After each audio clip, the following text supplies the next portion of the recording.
Using HP Smart to repair print issues in Mac OS version 11 Big Sur. If you are using Mac OS version 11 Big Sur and experience problems with the printer queue, printer hardware issues, or if your printer appears offline, use HP Smart's Diagnose and Fix option. This automatically repairs common printer issues.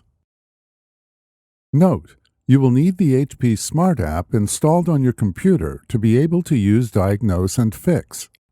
If you are using HP Easy Start or other driver versions on your Mac, download and install the HP Smart app to proceed further. Open the HP Smart app, and on the home screen, click on the printer that's experiencing issues. Click Printers, and then from the drop-down menu, click Diagnose and Fix. The Diagnose and Fix prompt appears. Click Start to begin. Note: leave the HP Smart app open and let the process continue until it is finished.